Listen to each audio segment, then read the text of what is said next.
Primeiramente, boa noite. Seja bem-vindo. Eu me chamo Cauã, falo aqui da cidade de Santos.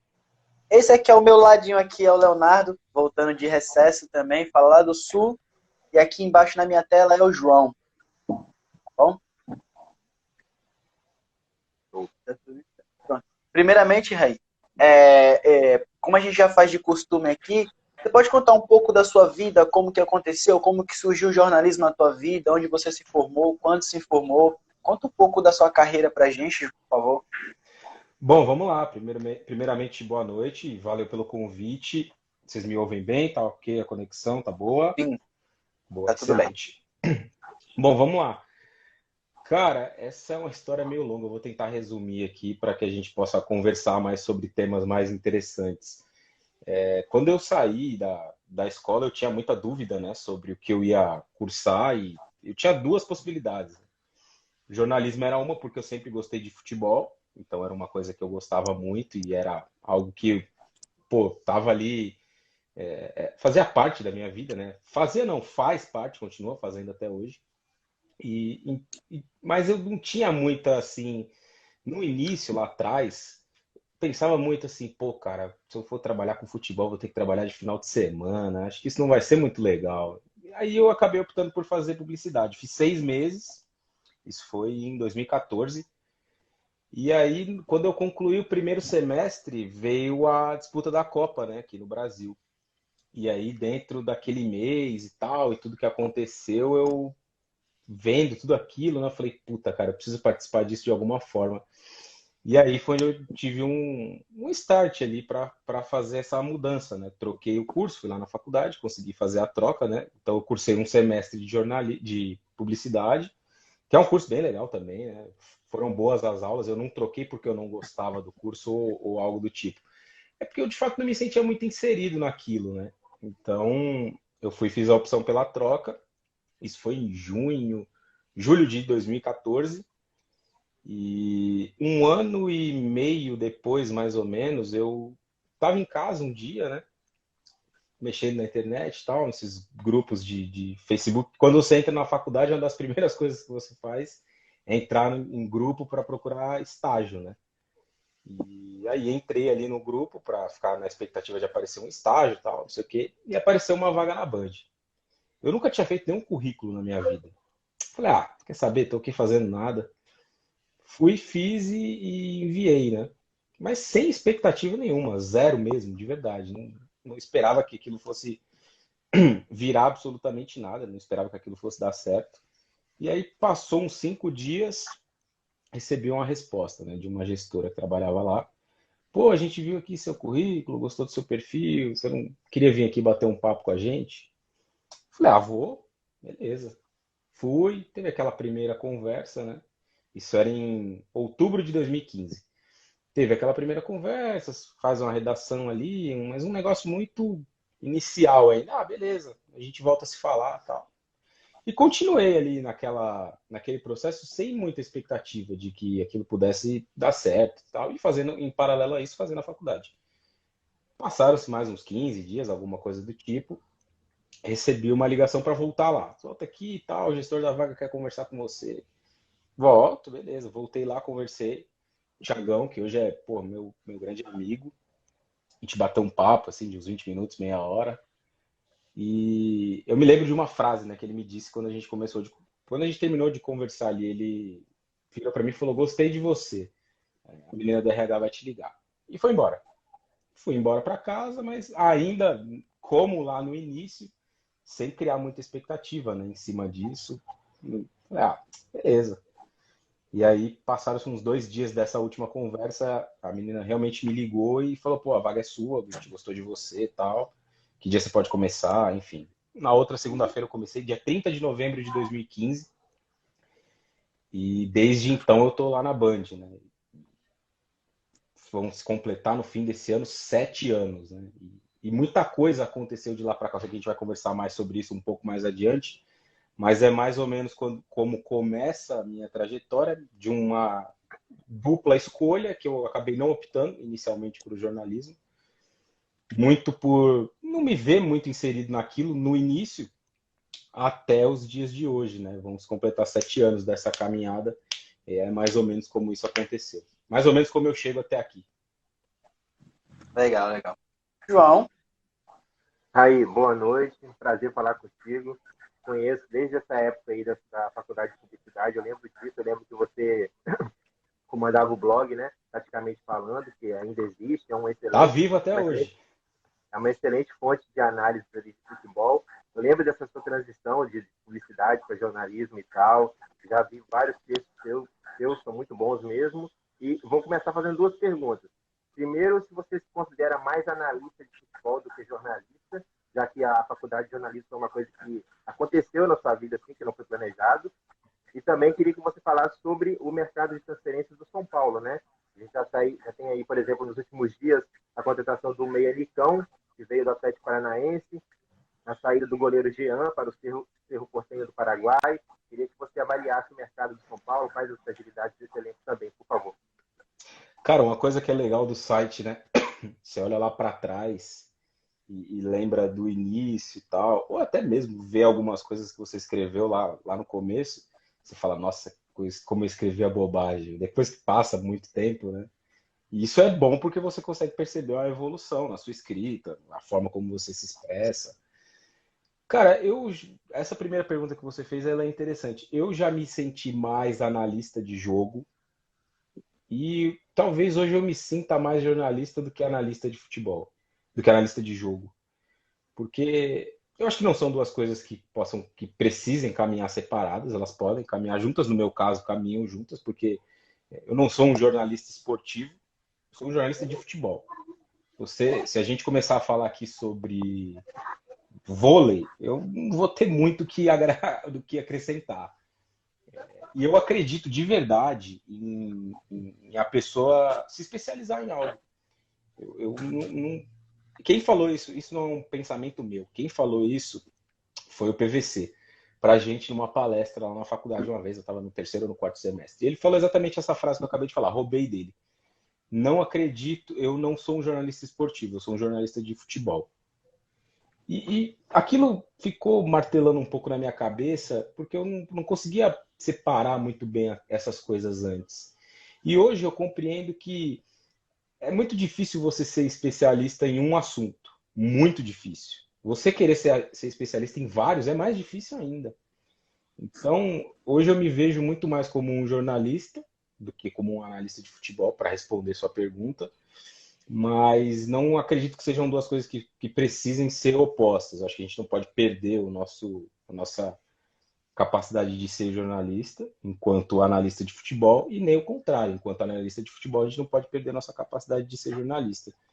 Eu vejo mais ou menos dessa forma. Eu não sei se eu respondi exatamente a sua pergunta. E em relação ao mercado do São Paulo, aí os temas de futebol já são mais fáceis para eu responder. Cara, eu tenho achado bom, assim, de uma forma geral, a partir da contratação do Patrick, né? Até então não tinha me agradado muito, não. Mas depois que ele chegou, na minha visão, deu uma boa melhorada, assim, porque antes disso você tinha tinha a contratação do Jandrei, que era um reserva, né, no Santos na temporada passada. Chega com a tentativa de brigar com o Volpe por uma vaga, mas não é uma certeza. Você tinha o Você tinha o Rafinha que chega para suprir uma necessidade, né, da lateral, que é um buraco no elenco do São Paulo, desde a saída do Daniel Alves. E você tinha a chegada do Alisson, que é um jogador que vai compor o elenco ali, mas também não muda patamar de time, né? Então, com essas três contratações só, né, não via com bons olhos, não, o mercado do São Paulo. Mas aí nessa última semana, a partir do sábado, né, que foi quando o São Paulo oficializou o Patrick, as coisas, na minha visão, começaram a melhorar um pouco. Já são agora dois jogadores, ele e o Nicão, né, que foi anunciado ontem, que chegam mais para jogar, né? Chegam para ser de fato peças importantes ao longo da temporada. O Patrick, creio eu que será um titular, até pelo que foi pago por ele e por ter sido um pedido do Rogério. E o Nicão é a mesma coisa. Esse aí já é um cara que chega para mudar um pouco o patamar do time, né? Para colocar talvez a equipe na possibilidade de brigar por alguma coisa mais interessante do que foi só o modesto não, né? O péssimo Campeonato Brasileiro que o São Paulo fez em 2021. Então, eu vejo bem por essa linha, assim. Acho que se a gente for fazer um balanço, até ampliando um pouco mais o tema, São Paulo foi o time que melhor contratou, cara, até aqui.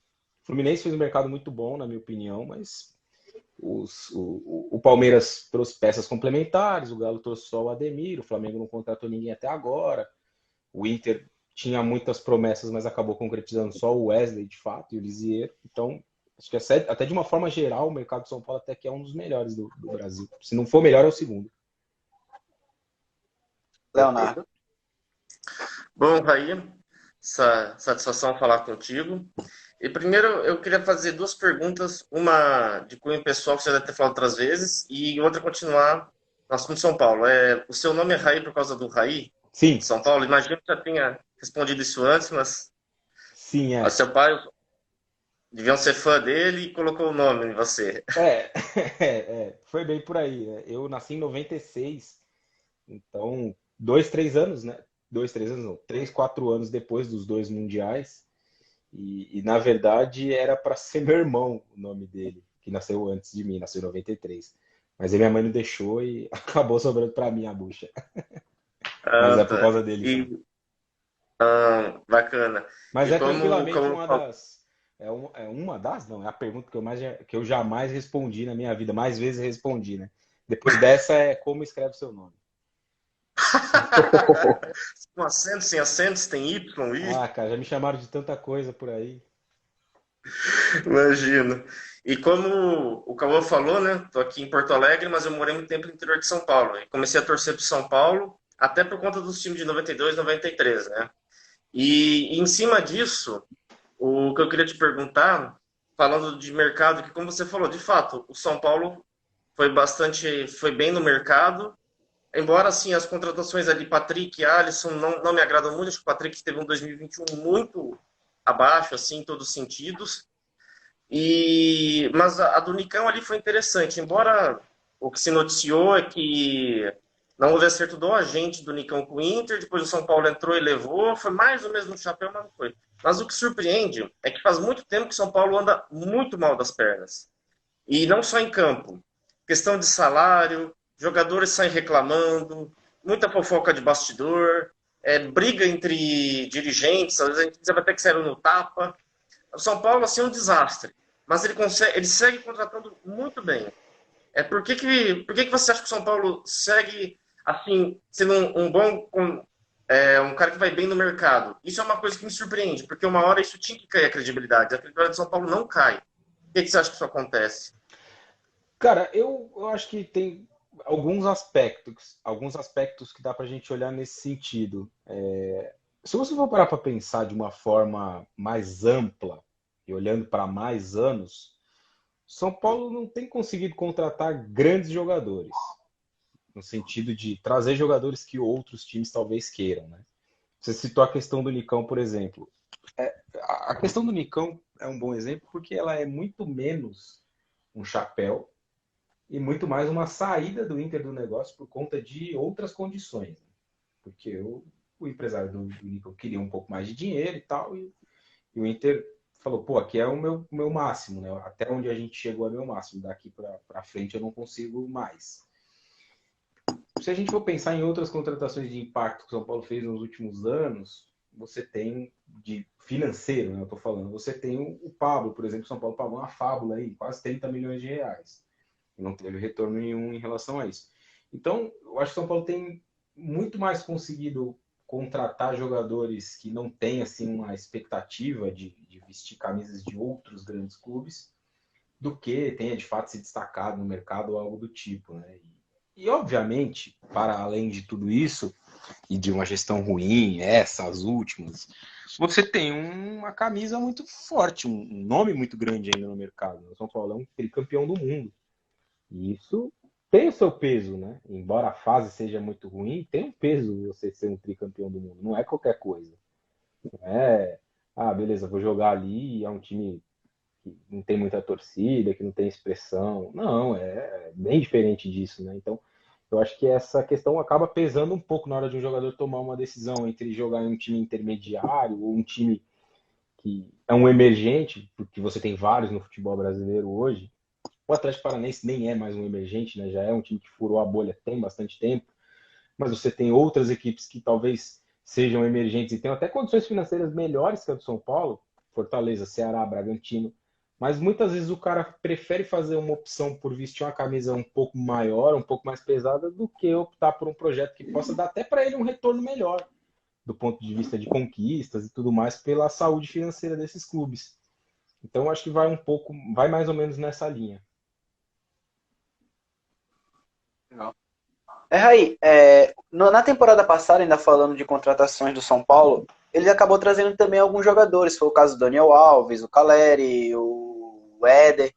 E muitos jornalistas davam também, dava também como o São Paulo fosse brigar por alguma coisa na temporada. E não foi assim, a temporada não foi tão boa para o São Paulo. A temporada desse ano iniciou novamente, o São Paulo faz boas contratações novamente. O que fazer para não acontecer o que aconteceu na temporada passada, na sua visão? Cara, eu acho que o resultado ruim da temporada passada ele tem alguns aspectos. Ele tem que não é um aspecto só que que define, né, que dá a resposta da sua pergunta. Por exemplo, muita gente colocou a temporada ruim de São Paulo na conta do Campeonato Estadual, né, que se tornou a Copa do Mundo lá para São Paulo e tal, não sei o quê. Isso são palavras do dirigente de São Paulo, não são palavras minhas. Carlos Belmonte disse que o Campeonato Paulista era a Copa do Mundo de São Paulo. E assim foi, o time ganhou, enfim. Acho que isso é um aspecto, um desgaste muito grande que foi feito, né?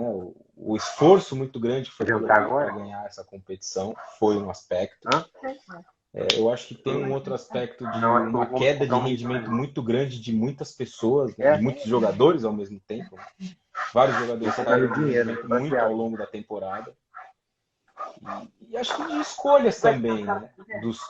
Da própria direção, nas trocas, né, dos treinadores, ou na troca do treinador, na saída do Crespo para a chegada do Rogério, nas decisões dos próprios treinadores dentro dos jogos. Então, acho que é um combo que compõe o São Paulo, que fez uma temporada muito ruim, brigou ali até a reta final para não cair para a segunda divisão.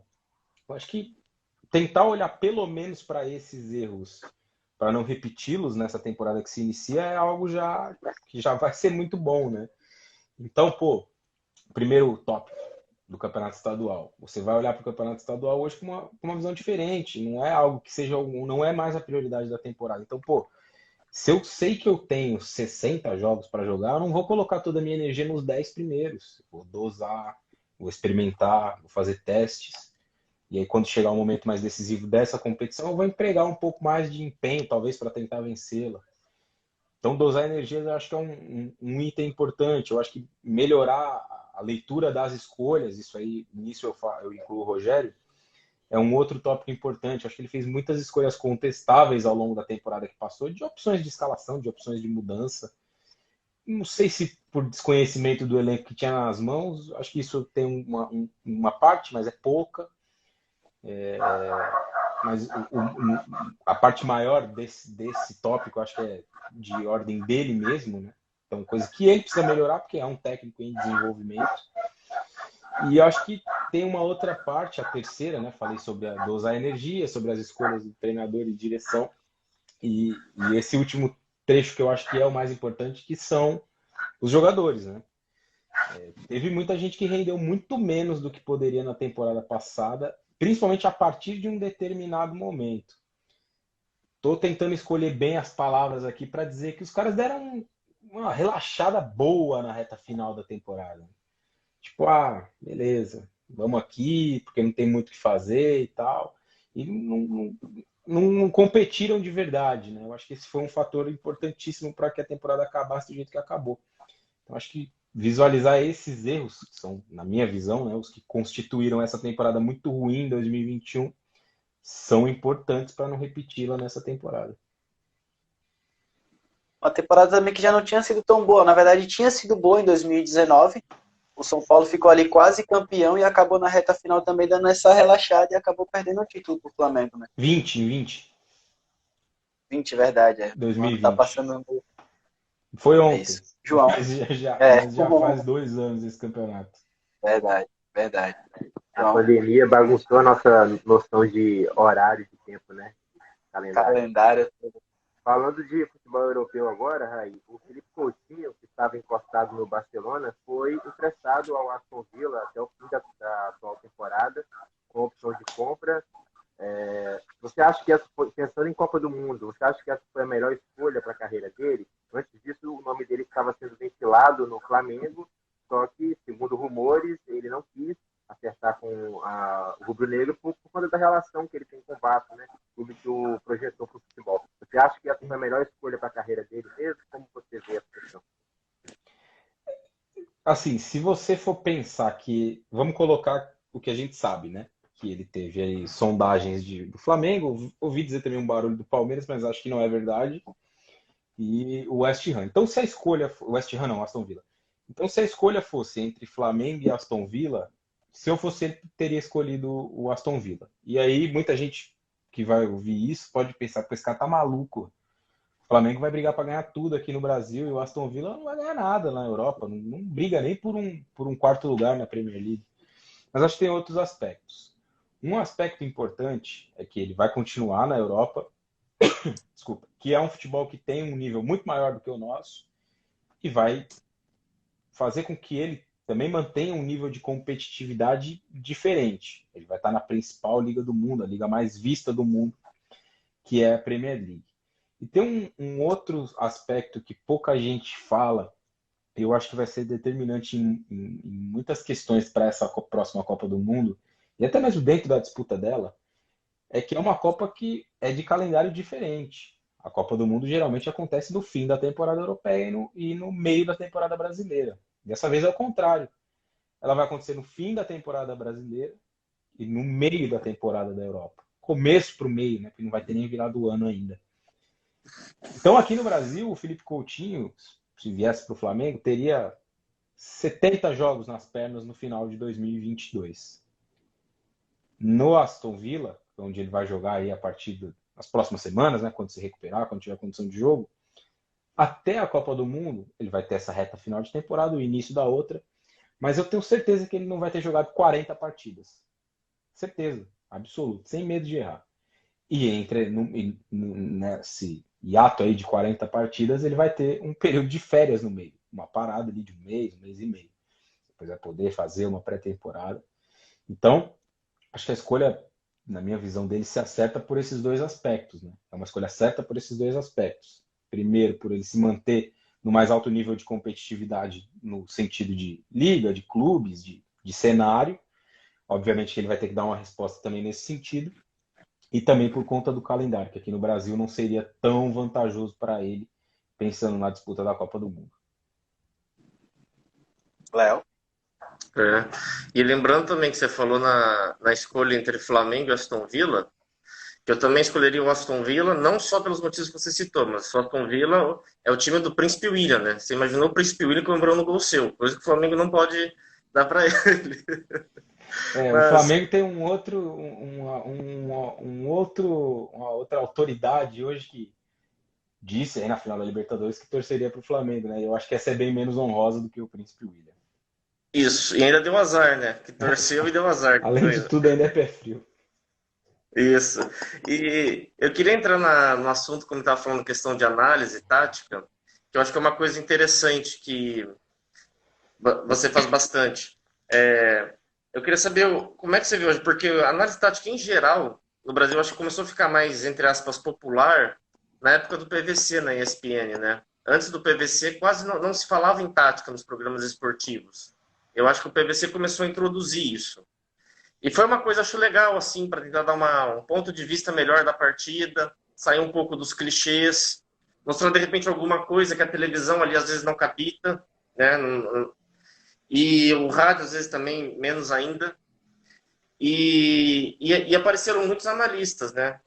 E eu acho isso muito positivo. Mas tem muita gente que começou a pegar bronca, em partes, tá certo? Porque tinha muita gente que, para fazer análise, queria usar um vocabulário muito rebuscado, né? Aquela coisa, não, porque o cara estava no 3-4-3, depois foi pro 5-2-1, pro 8-25. O Kaká, que fez o primeiro volante aos 2 minutos, em 15 minutos estava sendo o terceiro atacante. Sabe? Você fala, cara, ninguém viu isso. Nem o Kaká viu tudo isso. Um exemplo aleatório, né? E isso deu uma queimada um pouco no filme, né? Porque muitos queriam falar difícil e não falavam nada. Como é que você vê a linha tênue para falar de tática sem parecer chato, vamos dizer assim? Para falar de análise sem parecer um cara chato? Cara, esse tópico eu acho que dá uma live de 1 hora. Eu acho que a coisa mais importante na comunicação, e isso é comunicação, né? Você analisar um time para alguém ver, ouvir, ler, assistir, enfim, você está se comunicando. A coisa mais importante da comunicação é você conseguir se fazer entender. Não adianta nada eu começar a falar um monte de coisa aqui e vocês não entenderem nada do que eu estou falando. Nada. Então, eu acho que esse é o primeiro ponto, é de onde a gente parte. A comunicação ela precisa ser clara e ela precisa ser fácil, porque se ela for fácil, ela vai atingir mais pessoas. Se você fala de uma forma muito com adjetivos, com termos muito difíceis de compreensão, você dificulta o conhecimento daquela pessoa que está te assistindo. E aí a sua capacidade de alcance ela vai se reduzindo. Uma coisa que você está ali fazendo que poderia ser para 500 pessoas, 20 vão entender. Depois dessas 20, você vai começando a complicar mais os termos, 5 vão compreender.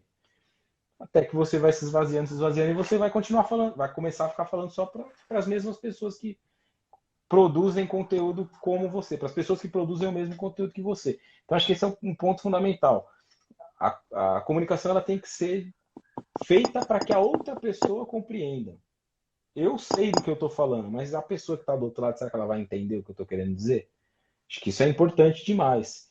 E simplificar ao máximo, cara. Eu gosto muito da análise, tem um site disso, tem 10 anos, não comecei a fazer isso ontem, e respeito muito quem começou a fazer, porque de fato foi algo que cresceu muito, né, nos últimos tempos. Principalmente depois da Copa de 14, muita gente começou a fazer, e hoje quase todo mundo faz, né? Você entra no Twitter, tá rolando um jogo, tá todo mundo fazendo análise tática. E eu acho que é um movimento muito interessante, porque as pessoas estão se interessando mais por debater temas mais profundos, temas sobre o jogo, coisas mais interessantes, e não só, como você falou, aquele negócio raso e tal. Mas é preciso fazer de uma forma que as pessoas possam entender. E acho que um outro ponto que é fundamental em relação a isso, o jogo não se define só por uma análise tática. Uma análise tática não vai explicar o jogo de futebol por inteiro. Um jogo de futebol tem muitos outros aspectos, que não só os táticos, que não só os técnicos. Tem muita coisa, tem muitas formas de você contar a história de um jogo de futebol. É possível contar a história de um jogo de futebol pela tática? É possível. Mas é possível contar a história do jogo de futebol por um personagem, é possível contar a história do jogo de futebol por um contexto, por um lance. Então, acho que o mais importante não, uma das coisas importantes é quem gosta, quem faz, quem lê, quem ouve esse tipo de coisa, é também compreender que aquilo não é a verdade absoluta. Não é só sobre aquilo. As pessoas vão consumir esse tipo de conteúdo, mas vão poder consumir outros também, sem problema nenhum. E a gente que faz isso, ou quem faz mais isso, eu já fiz mais do que faço hoje, gostaria de fazer mais, mas tenho tido muito pouco tempo ultimamente, compreender isso, que é legal, aquilo que você gosta de fazer e tal, mas não é só aquilo que vai dizer sobre um jogo de futebol, tá sempre aberto para ouvir também sobre outras coisas. E só fazer um parênteses até, por exemplo, como você falou bem, que não é só tática que define o jogo um jogo de futebol. Porque você pode falar, os dois atacantes ali se entendem em campo. Às vezes os caras se odeiam e um começa a boicotar o outro, né? Então tem a questão, às vezes, de vestiário. Um já não gosta do outro e não dá certo a Você tática, vê, porque um passa a bola para o outro. uma coisa que é curiosa, quando eu fiz o Taticamente Falando, quando eu criei lá, isso em 2011, 2011 não, 2012, eu achava que futebol era só tática e quem não entendia de tática não sabia nada de futebol. E estava completamente errada essa visão minha. Completamente errada. É um absurdo eu achar um negócio desse. Só que eu achava. Eu era um moleque de 15 anos, 14, 15 anos. E todo mundo com 15 anos acha que sabe tudo da vida e não sabe nada. Então, eu me sinto muita vontade para dizer isso, até porque já estive do outro lado. Né? E eu vejo muito esse movimento nas redes sociais de pessoas que acham que o jogo de futebol é só análise tática e que também acham que só a opinião delas vale. Não é assim. As pessoas têm diferentes opiniões sobre o mesmo tema. E elas podem se complementar, elas podem ser uma contra a outra, mas todas elas podem ser válidas. Então, acho que isso é importante também, dentro mais da comunicação até do que da análise do jogo. Alguém me perguntou lá no início, acho que foi o João, sobre se eu era mais analista de futebol ou mais jornalista hoje. Quando eu comecei lá atrás, eu acho que eu era muito mais analista de futebol, muito mais. E isso mudou muito ao longo desse tempo. Continuo sendo, continuo gostando muito de tática, de ler, de escrever. Como eu disse, gostaria de produzir mais conteúdo do que produzo. Mas acho que a experiência, a maturidade, conversar com outras pessoas, ler outras coisas também te faz compreender que, pô, isso aqui pode ser acrescentado outras coisas nesse contexto aqui. É. Ok, Cauã, só antes de você continuar, só ler o comentário aqui do Rubens Brasil Radialista. Primeiro falar que a gente está muito obrigado a todos que estão assistindo a gente, mandando mensagem. Ele perguntou qual que é o tema da live. Rubens, primeiro, obrigado pelo comentário, pela pergunta. O tema é futebol, mercado de transferências, questão de futebol internacional e também falar um pouco de jornalismo esportivo. O Raí deu uma travada aqui. Ixi,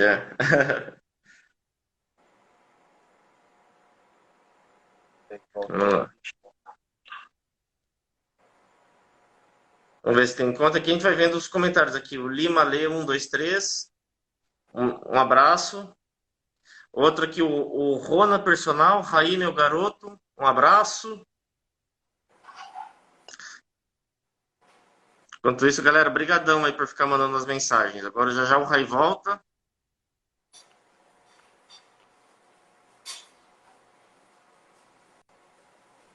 Show de bola. Já já o Raí tá de volta. Já retornou. Raí, mudando um pouco agora para o Flamengo, a gente viu o Paulo chegar e implantar alguns pedidos que foi feito, né? Algumas coisas do tempo ainda do Jorge Jesus, que com o Renato Gaúcho tinha mudado. Eu queria saber de você, na sua visão, você acredita que ele entra para seguir o legado do Jorge Jesus? Você acha que pode dar certo? Ou que ele já entra com a sombra do Jorge Jesus? E uma outra pergunta, você acha que com essas coisas que eles implantou, esses pedidos que eles fizeram, inclusive treino às 8 horas da manhã, você acha que muito jogador fica de birrinha por conta disso? Eu acho que até pode ficar. Isso é um tema importante também. Eu acho que até pode ficar. Mas eu acho que a gente, como imprensa, do lado de cá, quem fala de futebol todo dia, quem analisa jogo, a gente tem uma boa oportunidade nesse momento de se colocar ao lado de um movimento para a melhora do nosso futebol. Porque se a gente. Eu vi, né, depois dessa apresentação do Paulo Souza, que foi há 2 dias, se não me engano, meio perdido no tempo. Mas acho que foi uns 2 dias isso. Ou foi 2 dias, exatamente, segunda-feira. Quando aconteceu a entrevista lá, ele falou todas as coisas que queria, tudo mais, depois saíram mais algumas outras informações em relação a pedidos dele, né? Eu vi muita gente falando, isso não vai dar certo, futebol brasileiro, o jogador brasileiro é muito mimado, não sei o que, tal. Isso é verdade, eu não discordo não, o jogador brasileiro ele é mimado mesmo. Só que chegou o momento da gente fazer um negócio um pouco mais sério, cara, um negócio um pouco mais profissional. Eu não vi nada de absurdo nos pedidos dele. Nada. Treinamento um pouco mais cedo, ok, ótimo, sem problema nenhum. A questão do telão, que eu vi muita gente também debochando disso, já está inventando, não sei o quê. Muita gente nem sabe para que vai ser usado isso. Eu acho que isso é um outro ponto que é um maldito da análise da imprensa do Brasil. As pessoas têm um receio das coisas novas muito grande, cara. Não chega um cara ali com uma metodologia nova, com as coisas diferentes e tal. E aí a primeira impressão de 80% da crítica é olhar para aquilo e, puta, isso não vai dar certo.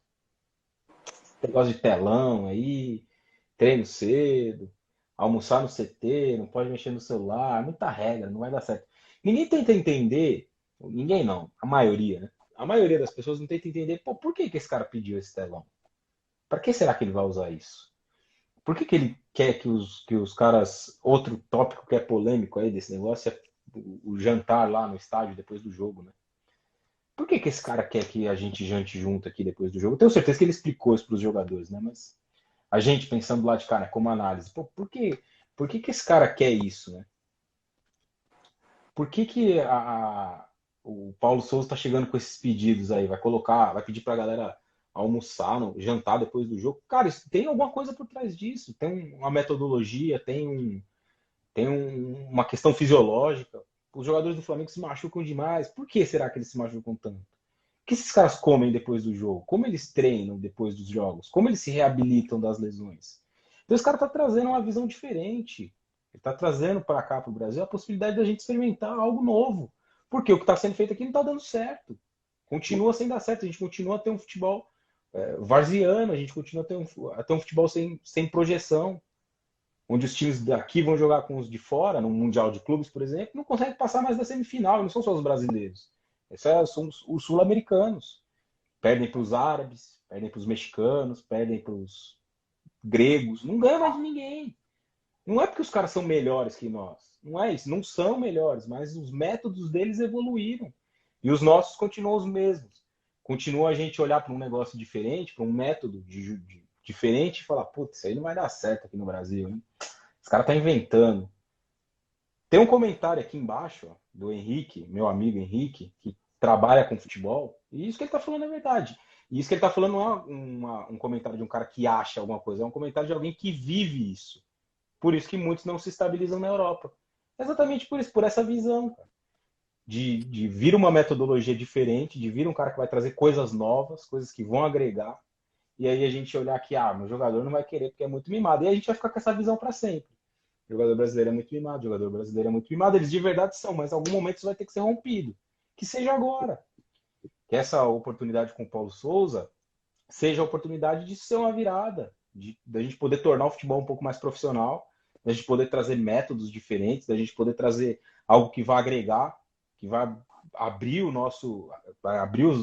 nossos horizontes e a gente olhar e falar, pô, isso que esse cara trouxe é legal, a gente pode aplicar mais, outros caras podem aplicar, não é copiar, não é só copiar, pô, lá no Flamengo deu certo, vamos fazer igual. Cada time é de um jeito, mas vamos trazer métodos diferentes, vamos trazer uma nova forma de fazer fisiologia, de fazer preparação, de treinamento, vamos tentar fazer algo novo.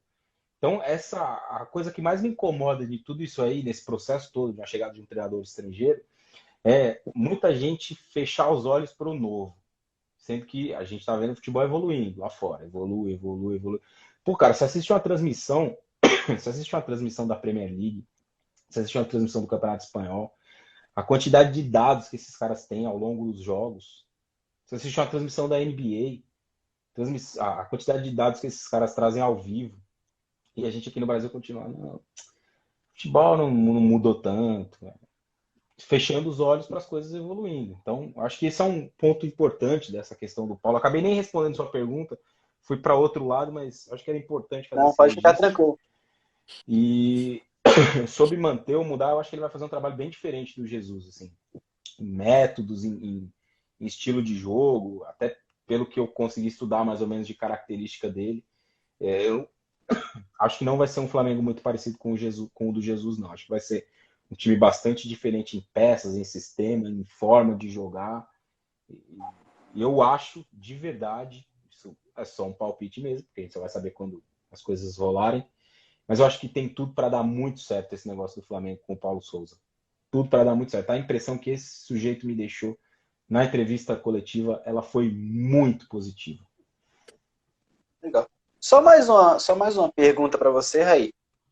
Eu fico olhando também que tem alguns técnicos brasileiros que tentam implantar certos tipos de coisa parecida como essa. Foi o caso do Thiago Nunes, quando esteve no Corinthians naquela temporada, ele tentou implantar algo parecido, não chegou a ser a mesma coisa, foi até algo um pouco mais simples, e acabou não dando certo. Jogadores fizeram birra e acabou ele saindo. Por que não dá certo? Dá certo com os europeus, e quando vem ao Brasil, e os brasileiros a gente não consegue atender. A gente não, os jogadores, no caso. Bom, no caso do Paulo Souza, a gente não sabe se vai dar certo, né?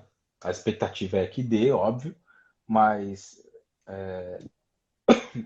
para isso dar certo, para uma ruptura dar certo, precisa ter respaldo da direção. Que foi o que não aconteceu no Corinthians. Ele chegou ali de um jeito... Eu até acho que tem erros do Thiago na própria condução desse processo. Acho que ele errou em alguns aspectos, sim. De tentar fazer uma ruptura muito grande, muito rápido, num time que estava com as coisas funcionando de uma mesma forma há muito tempo. Então, talvez para ele faltou tatear um pouco melhor ali no que ele ia mexer e fazendo isso aos poucos, né? Mas também nesse processo, nessa mesma linha de pensamento, você pode imaginar que tem a falta de alguém da direção chegar para ele e falar: pô, Thiago, o que você quer fazer aqui? Pô, quero mudar isso. Pô, Tati, melhor você fazer só isso primeiro. Passa um tempo, você faz isso. Passa mais um tempo, você faz isso. Vamos aos poucos aqui, mudando aos poucos as coisas e a gente vai chegando nesse caminho aí que você quer. Então acho que o respaldo da direção é o mais importante nesse sentido, porque voltando no tópico jogador de futebol brasileiro, jogador de futebol no Brasil, o jogador brasileiro é mimado, tem esse outro aspecto. Quando eles percebem que a direção não tá ali pelo cara, não comprou a ideia dele, né, não vai defender aquilo até o fim, eles montam em cima e derrubam mesmo. Isso acontece muito, muito, muito, muito, muito. Ah, o treinador perdeu o vestiário, escuta isso quase toda vez que alguém é demitido.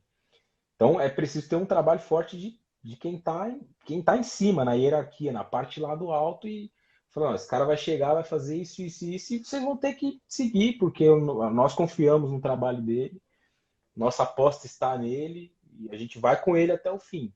Então vocês vão ter que comprar as ideias dele aí e vão ter que jogar. Vai ter que jantar aqui depois do jogo, vai chegar mais cedo, vai treinar às 8, porque a gente está com esse cara aqui. Ele foi o nosso escolhido, ele vai tocar esse trabalho e vocês vão ter que dançar conforme a música. Então acho que falta também, no caso do Thiago, né? Faltaram essas duas coisas. Um pouco mais de cautela dele, mas um pouco mais de respaldo da direção também. Pelo menos creio eu. João? Aí, eu sei que você prefere falar do jogo aqui, mas eu vou perguntar o seguinte. Você é um cara visivelmente jovem, eu disse que conheço há alguns anos na internet, você é um cara que vem de uma bolha na internet, que é essa bolha da análise tática, da galera ali que criou blog na internet para falar sobre isso, para postar suas análises de forma independente, e você é um dos poucos que conseguiu se destacar a ponto de hoje estar ocupando um cargo expressivo. Porque você hoje trabalha num canal de esportes. Eu acho que esse é o sonho de todo garoto, de todo rapaz assim, da nossa geração, né? Gosta de esportes, que eventualmente queira trabalhar com isso como jornalista. Eu quero saber de você, como você vê essa questão de ex-jogadores hoje ocupando muito espaço, gente como você, que é claramente uma pessoa que estuda o jogo, que se prepara para poder comentar os jogos de uma forma diferente. Você trabalha numa empresa que é muito marcada por isso, né? Tem muito ex-jogador trabalhando ali, né, no grupo Bandeirantes e tal. Quero saber como você vê essa questão, se você já sofreu algum tipo de, não sei, olhar assim diferente por ser um cara muito novo, né? E já se mostrando muito entendido do jogo em si.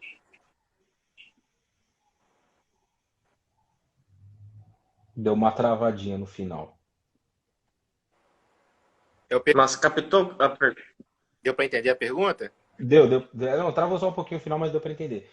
Cara, eu Perfeito. acho assim, eu acho que tem espaço para todo mundo que queira trabalhar. E a única coisa que eu acho que é fundamental, ou uma das coisas que eu acho que são fundamentais aí, é o cara se preparar para isso. Tem que se preparar para o cargo que ele vai exercer. Independentemente se ele é um ex-jogador, se ele é alguém que estudou como eu, o cara tem que ver jogo. O cara que é comentarista de futebol, que é o meu caso hoje, não é só isso que eu faço lá, mas é uma das minhas funções. A função, uma das funções principais do cara que comenta jogo é ver jogo, precisa assistir.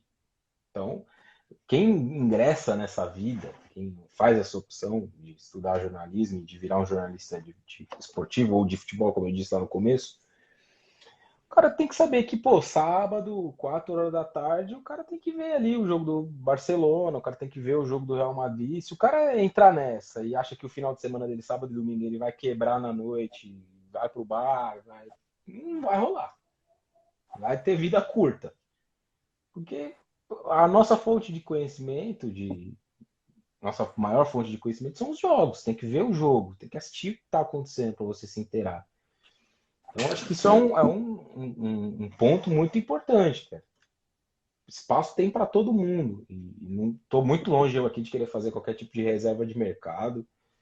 Ficar, não, ex-jogador de futebol não tem que comentar jogo. Não, eu acho que eles têm uma vivência importante que a gente não tem, nunca vai ter.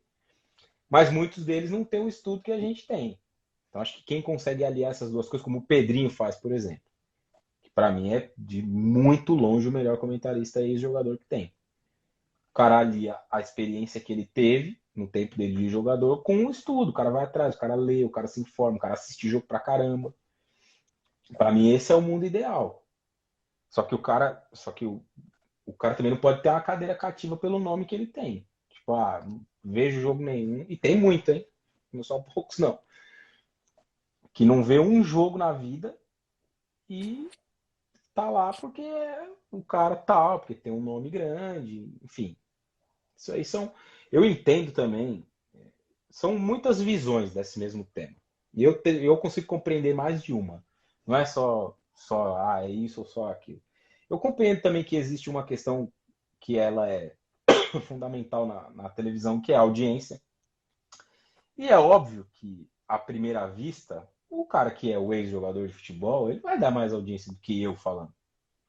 Porque ele tem um alcance maior, ele pode ter um conhecimento menor do que eu, ou do que qualquer outra pessoa. Mas ele tem a figura do ex-jogador de futebol. Isso para a televisão é importante, eu compreendo, sem problema algum. Compreendo que eles vão continuar tendo muito espaço, mais do que os que estudam, mais do que os que se dedicam, porque eles têm uma figura que para a televisão é um negócio importante, comercialmente falando, do ponto de vista financeiro. Mas compreendo também que cada vez mais as pessoas que estudam, que se dedicam, que correm atrás, que assistem jogos, que mostram o seu conhecimento, vão também ganhar espaço que há para todo mundo. Tem a possibilidade de todo mundo falar sobre, né? Não são hoje 20 ex-jogadores comentando e 3 jornalistas. Isso já é um número, acho que ainda tem um pouco mais de ex-jogador, mas já é um número muito próximo, né? Eu acho que, desculpe, acabar não, mas eles se tornarem minoria, isso não vai acontecer, porque é uma coisa muito cultural nossa também, né, no Brasil. Mas acho que é um movimento crescente de quem analisa, de quem se preocupa em ver o jogo. Isso é muito interessante, porque as redes sociais ganharam muito espaço, né, nos últimos anos. Então, como eu disse lá atrás, você entra no Twitter hoje e tem lá, 5, 6 caras fazendo comentários sobre tática, sobre jogo, fazendo leitura de jogo, e leituras muito boas, e gente muito jovem, e que está ganhando espaço. O cara vai lá, faz um vídeo no YouTube, às vezes tem mais visualização do que um programa de televisão, cara. Então, alguns canais também estão atentos a isso, e vão ali na internet tentando garimpar um ou outro talento, trazer para dentro das redações. Então, acho que a questão do ex-jogador que comenta, ela vai continuar sendo muito grande, mas com espaço para que outros possam fazer também. E na minha visão, no mundo ideal, aqueles que possam estudar, possam se especializar cada vez mais, elas vão fazer com que eles se destaquem ainda mais, né? Como eu citei, por exemplo, o Pedrinho, que é um cara que, para mim, hoje sobra. Você escuta ele falar e tem propriedade em todos os temas que aborda, né? Seja usando a experiência que ele teve de muito tempo, seja trazendo aspectos mais analíticos de coisas que ele lê, que ele ouve, que ele vai atrás. Cauã, Bacana. Oi. só antes de passar a bola para o emendar a questão com o Raí. Raí, no fim do ano passado, a gente fez uma live sobre os estaduais. Foi até o Leonardo que propôs essa pauta. A gente discutiu qual seria a melhor solução para resolver esse problema. Porque hoje os estaduais são um problema no nosso calendário. Divide opiniões, né? Alguns dizem que deveria acabar, outros dizem que o formato deveria ser repensado, de repente um pouco mais curto, com menos datas. Quero saber o que você propõe para solucionar essa polêmica. Eu acho que acabar não pode. Acabar com o campeonato estadual é tirar emprego de muita gente, cara. De muita gente. Não são só os jogadores, não. São as pessoas que trabalham nos estádios, é o cara que vende a pipoca lá em Mirassol, pro Mirassol jogar contra o Palmeiras, o cara que vende o ingresso. Então acabar eu acho que não pode. Eles precisam. Isso aí não é que talvez, não sei o que, tal. Eles precisam ser readequados à realidade dos times grandes. Então não dá mais pro Palmeiras jogar 15 jogos na primeira fase do Campeonato Paulista. Não dá. Hoje não cabe mais no calendário. Eles precisam ser readequados. Acabar, sou muito contra, muito mesmo. O que você tem que fazer é repensar a fórmula. De repente fazer uma primeira fase maior com os times menores, né, que geralmente entram de férias mais cedo. Dificilmente os times Campeonato Paulista tem 15 times, né? Se não me engano, 15, 20, 15 não. 12 times, são 4 grupos de 4, né? São 12 times. No total, cada time joga 11 jogos na primeira fase. São 16 times. 16, são 5 grupos de 5? Não, peraí, mas acho que são 16 times. Vamos São pegar aqui. 16. Então, 16 times. Aí você tira ali os jogos contra os times do seu mesmo grupo, né? Que você não joga. Mas cada time deve jogar umas 10, 11 partidas na primeira fase. Para o Palmeiras, estou usando o exemplo do Palmeiras, que vai jogar o Mundial daqui a alguns dias. Jogar 11 jogos na primeira fase do Campeonato Paulista continua sendo um negócio meio ruim para o Palmeiras, em todos os aspectos. De elenco financeiro, de físico para o restante da temporada. Então, você tira os times grandes dessa primeira fase e coloca eles numa segunda. E aí você pega o restante ali dos times do Campeonato Paulista, 12, 13, 15, o que sobrar, fazem ali a primeira fase. Se classificam, sei lá, 5, 6, e aí você faz um quadrangular final com menos jogos. Enfim, dá para pensar de alguma forma. Eu não ganho para isso. E os caras que estão lá são muito bem remunerados para pensar nessa solução, mas não pensam. Mas acho que dava para fazer alguma coisa para tornar o campeonato estadual menos. Porque se tornou um estorvo para os times grandes. Tirando o São Paulo, que tratou o Campeonato Paulista como a Copa do Mundo no ano passado, você tem, por exemplo, o Palmeiras. Vamos pegar o mesmo exemplo do Palmeiras, que jogou a final contra o São Paulo. Jogou o campeonato inteiro com o time reserva. E classificou. Foi jogar a segunda fase. Aí chegou na segunda fase, colocou o time titular contra o Bragantino, passou. Colocou o time titular contra o Corinthians, passou. E jogou a final com o time titular. Jogou 4 jogos com o time titular, o Palmeiras, no Campeonato Paulista. O restante jogou o campeonato inteiro com os reservas. Então é preciso também tentar criar algo para deixar esse torneio mais atrativo para os times grandes. Tenho certeza que se você coloca eles na segunda fase para jogar 5, 6 datas até a final, eles vão usar aquelas datas para treinar o seu time, para condicionar seus jogadores para chegar nas outras competições, no Campeonato Brasileiro, na Copa do Brasil. Então, para eles vai acabar se tornando até mais interessante. Então, ao invés do Palmeiras fazer 15 jogos para chegar na final e jogar 4 com os titulares, vai fazer 6 na fase. Vai fazer 6 numa fase única que seja, mas vai jogar os 6 com os titulares. Então, ele vai jogar com o Mirassol lá em Mirassol, ele vai jogar com o time titular. Não vai jogar com os meninos do Sub-17, como ele fez no ano passado. Ele vai jogar com a Ponte Preta em Campinas, ele vai fazer a mesma coisa. Então, acho que essa readequação, ou alguma readequação, faria até com que o campeonato fosse um pouco mais atrativo para os times grandes, no sentido de que eles colocariam seus principais jogadores para jogar, e você valorizaria os pequenos que conseguem avançar nessa primeira fase. Pô, o Mirassol passou, o Novo Horizontino, que sempre está chegando, vai jogar com o Palmeiras principal. É um jogo que ganha outro peso. Na primeira fase eles se enfrentam, que é inclusive o primeiro jogo do campeonato, né? Novo Horizontino e Palmeiras. Eu tenho certeza que o Palmeiras vai jogar com o time reserva esse primeiro jogo. Porque vai fazer 4 jogos antes do Mundial, 2 em casa, 2 fora. Vai querer jogar os 2 em casa, porque tem um gramado melhor, porque vai ter a torcida do lado. Vai querer jogar os 2 em casa com os titulares e vai jogar os 2 fora com os reservas. E aí, que interesse tem para o Novo Horizontino receber um Palmeiras reserva? Nenhum. Nenhum tipo de interesse tem. Então, é preciso pensar. Fiz aqui uma viajada aqui numa fórmula, não sou eu que vou decidir isso, mas é preciso pensar sim um aspecto para melhorar os campeonatos estaduais. Acabar não pode, porque você vai tirar emprego de muita gente e vai correr risco grande de acabar com metade desses times pequenos. Bacana, cara. Estamos se encaminhando para a nossa reta final de live, gente. Já quero agradecer a todo mundo que esteve com a gente aqui participando. Vamos para nossas últimas perguntas finais para a gente estar encerrando. Leonardo, a sua última pergunta para o querido Raí. Bom, Raí, eu vou fazer uma pergunta, que é um quadro que eu vou estrear aqui. O Cauã e o João não sabem. Então, hoje vão saber agora. Você vai ser o primeiro a participar. Agora nós vamos ter 2022 ano de Copa do Mundo. E eu queria que você contasse qual a sua relação com Copa do Mundo específico e alguma experiência sua legal com Copa do Mundo. Pode ser alguma coisa, um título que o Brasil ganhou, algum jogo que você cobriu, alguma coisa. O que te traz na memória quando fala Copa do Mundo? A primeira pergunta eu não ouvi, deu uma cortada. A segunda é uma experiência da Copa. Não, eu perguntei assim, o que que a Copa do Mundo Ah, te traz como experiência? puta, Assim, cara. de memória. A Copa do Mundo é a coisa mais legal que tem no futebol, de longe. Posso falar três aqui, que tem aspectos diferentes aí, acho que vai dar pra.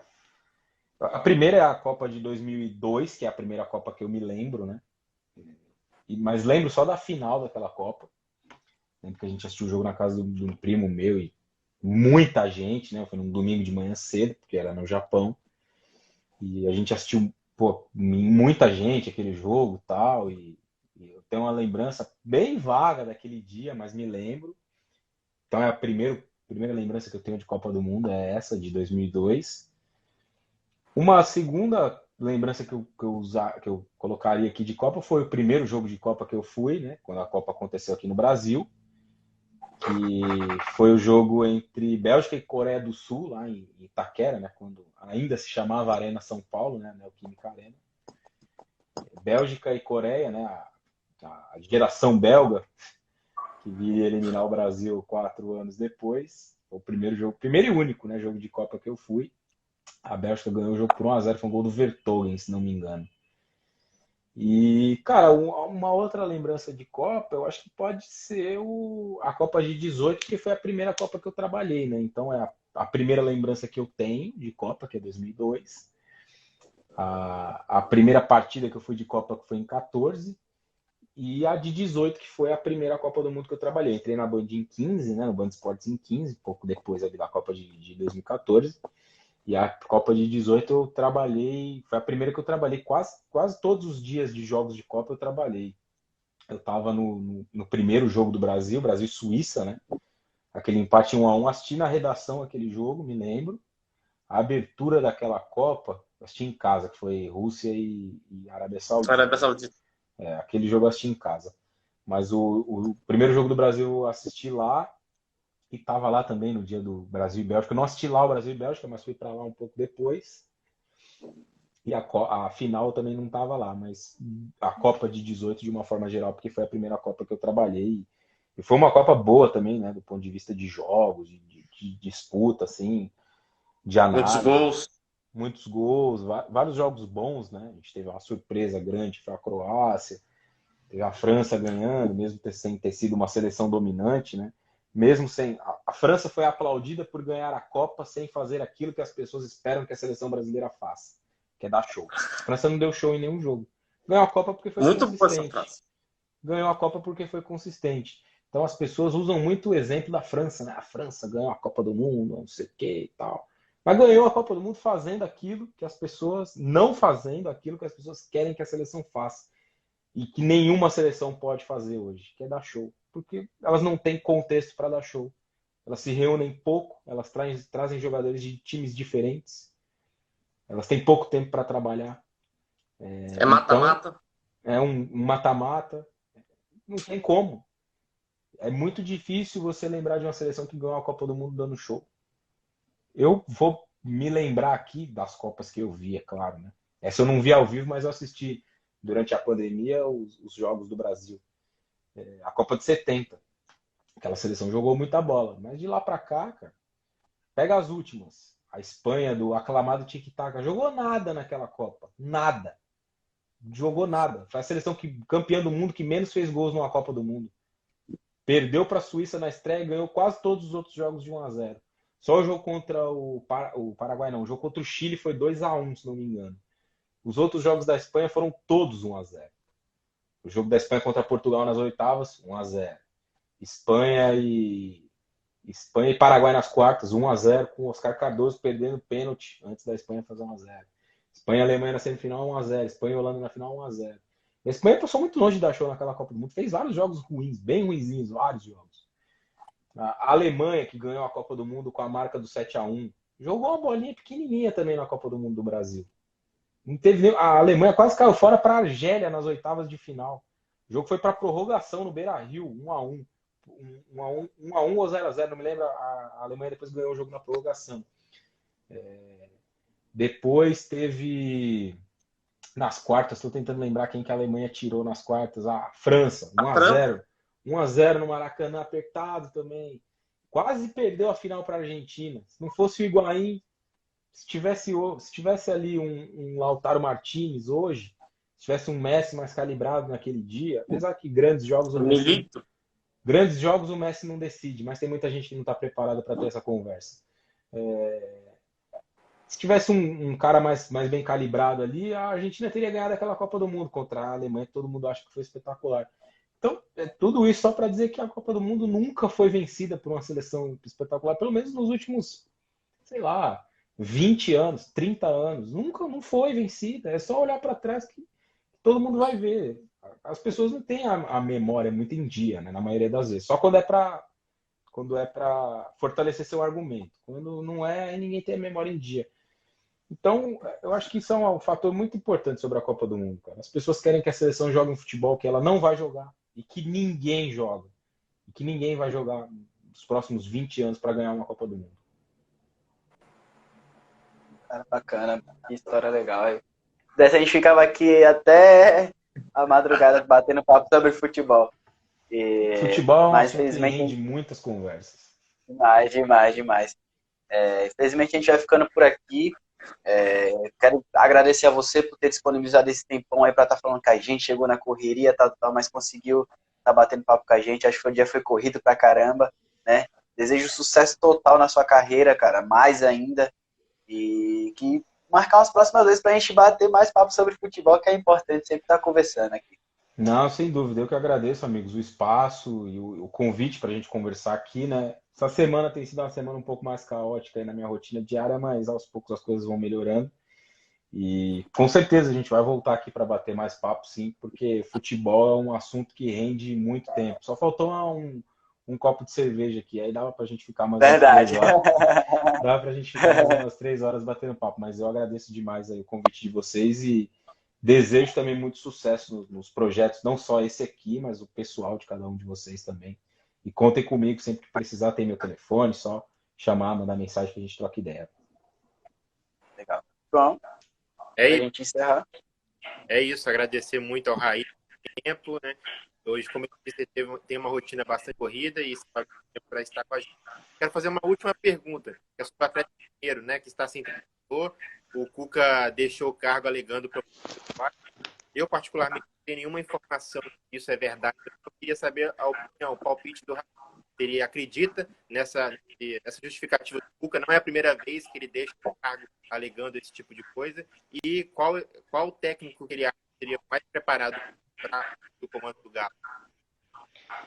Cara, primeiro sobre o Cuca, o que eu tenho é uma informação, não é um palpite, é uma informação de que ele de fato teve um problema grave aí com a família, né, com uma pessoa da família dele, no fim do ano que passou, né, e por isso ele acabou fazendo essa opção. A pessoa que me contou isso, inclusive, tinha me falado já que o Cuca não ficaria no Atlético uns 10, 15 dias antes de confirmar dele confirmar a saída, né? Ela tinha me falado, ó, o Cuca não vai ficar lá no Galo, não. Obviamente pediu para não falar, para não publicar, não fazer nada, e a gente, assim que se preservam as fontes, né? Quando a pessoa te fala uma informação que você não pode falar para ninguém, você de fato não fala, você preserva. E aí mais para frente ela vai te dar outras informações que você possa soltar. Então, de fato aconteceu sim, é uma questão com a família dele e, cara, a gente só pode respeitar, né? Não tem muito o que fazer nesse sentido, eu acredito. Ele fez a opção dele por não ficar no Atlético, preferiu ficar ali junto com a família nesse momento, acho que a gente tem que respeitar. E sobre quem será o próximo técnico do Atlético, tá difícil essa procura aí, né? Porque algumas portas se fecharam, as opções vão ficando escassas, tem muita aposta, né? Hoje, pelo menos entre os especulados, você já não tem mais alguém que você vá trazer e fala, puta, esse cara aqui é certeza que vai dar certo. É certeza que vai fazer um bom trabalho, né? Hoje, por exemplo, apareceu o nome do Turco Mohamed, que eu acho bom treinador. Não sei se ele vai dar certo no Atlético, se fechasse, né? Mas acho bom treinador. Se eu fosse o cara da caneta lá no Galo, eu traria Hernan Crespo para treinar o Atlético em 2022. Agora é preocupante, né, cara? A gente fala de muitos técnicos de fora Nenhum? Será que não tem nenhuma opção de técnico brasileiro para conseguir treinar o time de ponta dos times brasileiros, né? Puta, cara, hoje eu só vejo uma opção. Acho que só aqui no Brasil, entre os treinadores brasileiros, né, que atuam no Brasil, eu acho que só tem o Barbieri, que dá para treinar o Atlético, que poderia fazer ali um trabalho interessante, né? Mas ele é um treinador muito jovem, que não tem ainda muita bagagem, não sei como que ele lidar com a pressão do tamanho do Atlético, eu não sei que tipo de paciência também teriam com ele, né? Ele precisou de algum tempo ali para fazer um trabalho consistente no Bragantino. Seria uma opção que eu iria também entre os brasileiros. Eu acho que hoje é a única. Eu gosto muito do Rogério. Acho que ele tem tudo para ser um grande treinador, mas ainda precisa. Quando ele esteve no Flamengo, no período dele no Flamengo, ele me parecia ter dado passos adiante na carreira. Esse último ano aí dele, né? Esses últimos meses dele, melhor dizendo, me deram a impressão de passos atrás. A gente só vai poder comprovar isso ou não ao longo de 2022. Acho que esses são os dois principais treinadores que a gente tem hoje no futebol brasileiro. O Renato Gaúcho eu não contrataria de jeito nenhum se eu fosse dirigente do Atlético Mineiro. É isso aí. João, seus agradecimentos, querido Raí. Léo, na verdade, Léo. Não, já fiz ali, eu reforço o que vocês falaram, agradecer muito o Raí aí pelo papo, pelas ideias, pelo aprendizado que a gente teve com ele. E vamos seguir em contato. É isso aí. Raí, brigadão, cara. Boa noite e até uma próxima. Valeu, gente, senhores. Léo, Um abraço a todos. João, boa noite e até a próxima. Valeu, boa noite. Até a próxima.